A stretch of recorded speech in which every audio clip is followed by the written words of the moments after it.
Olá, tudo bem com vocês? Dando prosseguimento aos nossos estudos na disciplina Processos de Recursos Humanos, agora nós vamos fazer uma descrição das atividades realizadas pelo Departamento de Recursos Humanos, que é um dos departamentos mais importantes de uma organização, ok? Vamos fazer um breve resumo histórico desse departamento, de como começou, né? A área de recursos humanos, ela surgiu no início do século XX. A ideia era minimizar conflitos que existiam entre os colaboradores e as organizações. Era como se os colaboradores e as organizações vivessem em mundos diferentes, necessitando de um interlocutor. Esse interlocutor era um órgão chamado Relações Industriais. Por volta dos anos 50, esse órgão passou a se chamar Administração de Pessoal, e a sua função passou a ser administrar as pessoas de acordo com a legislação trabalhista. Na década de 60, os funcionários passaram a ser considerados recursos fundamentais para o sucesso da organização. E na década de 70, surgiu nas empresas o conceito de recursos humanos. Bom, a área de recursos humanos é uma área interdisciplinar que envolve conceitos de psicologia industrial, sociologia organizacional, engenharia industrial, direito do trabalho, engenharia de segurança do trabalho, engenharia de sistemas, cibernética, entre outras. Tudo para o desenvolvimento e execução dos seus processos. Daí vocês verem a importância desse departamento dentro de uma empresa. Conforme Chiavenato, a área de recursos humanos envolve os seguintes processos: provisão, aplicação, remuneração, desenvolvimento, manutenção e monitoração. A provisão é a parte que se encarrega do recrutamento e seleção. A aplicação se encarrega da orientação, modelagem dos cargos, avaliação de desempenho. A remuneração se encarrega da remuneração e programas de incentivos e benefícios. A área de desenvolvimento se encarrega do treinamento e do desenvolvimento dos colaboradores. A área de manutenção se encarrega das relações trabalhistas, higiene, segurança e qualidade de vida dos colaboradores. E a monitoração se encarrega do banco de dados e sistemas de informação de recursos humanos. A provisão, ela se encarrega do recrutamento. O que é o recrutamento?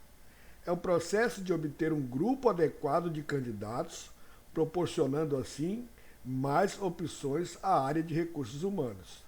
O recrutamento ele pode ser realizado através de buscas internas e buscas externas. As buscas internas são buscas realizadas dentro da própria organização. E as buscas externas são buscas realizadas fora da organização. Vocês têm detalhes melhores, na página 12 da apostila de vocês. A parte de seleção. Uma vez que o recrutamento foi executado e as pessoas se candidataram à vaga, vamos passar para a seleção. Essa etapa é a etapa pela qual os candidatos recrutados têm suas qualidades, perfis e experiências analisadas. O processo de seleção filtra os candidatos que melhor se adequam às vagas. O processo de seleção tem as seguintes etapas. Filtragem inicial. A filtragem inicial é a avaliação preliminar dos candidatos com base na descrição do cargo. Preenchimento do formulário. A empresa desenvolve um formulário a ser preenchido pelos candidatos de acordo com os requisitos da vaga. Teste de emprego. São testes de inteligência, aptidão, habilidade e interesses feitos para que se tenha um maior conhecimento do perfil e habilidades do candidato. Entrevista. É feita para abordar questões difíceis de serem analisadas por testes e formulários. Pode ser feita por administradores, supervisores ou profissionais de RH. Investigação de experiência anterior. Inclui o contato com ex-empregadores, com referências pessoais, confirmação da situação legal da pessoa e verificação do histórico de crédito. Oferta de emprego condicional. É uma oferta feita, mas que só será efetivada se o candidato for aprovado nos testes médico, físico e de abuso de substâncias químicas. Exame físico e médico. Os exames físicos são feitos para que se constate de que não há nenhuma limitação física que impeça o candidato de exercer as tarefas exigidas pelo cargo. E a oferta de emprego permanente é a etapa conclusiva do processo de seleção. Pode ser feita pelo administrador de RH ou pelo gerente do departamento. Já a área de aplicação está relacionada com a descrição e análise de cargo. É o processo que visa descrever todas as funções dos cargos da organização, normalmente produzindo manuais que possam ser entendidos por qualquer pessoa que possa vir a assumir esse cargo, e também analisando quais mudanças podem ser feitas. Os passos e métodos para realizar a análise do cargo são: compreender o propósito de conduzir a análise do cargo. Consiste em entender a natureza e o propósito de realizar a investigação. Compreender o papel dos cargos e valores da organização. Consiste em entender a ligação que o cargo tem com a direção estratégica da organização. Determinar como coletar as informações de análise de cargo. Isso consiste em agrupar os dados de uma maneira mais eficaz e eficiente. Procurar qualquer esclarecimento que seja necessário, que é esclarecer quaisquer informações que não tenham sido bem compreendidas pelo analista de cargos.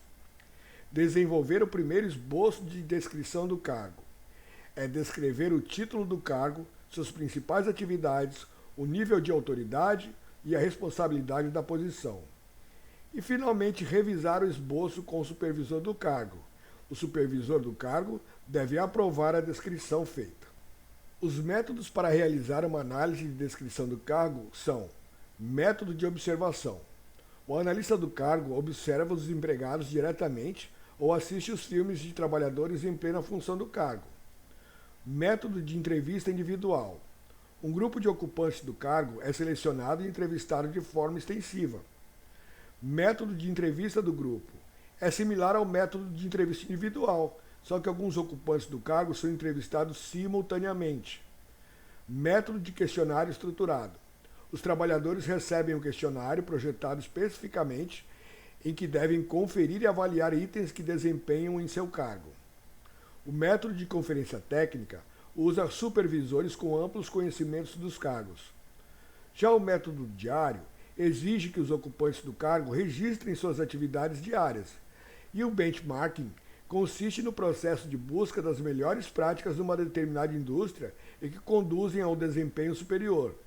É visto como um processo positivo e através do qual uma empresa examina como outra realiza uma função específica, a fim de melhorar a forma como realiza a mesma ou uma função semelhante. Exemplo: técnico em administração.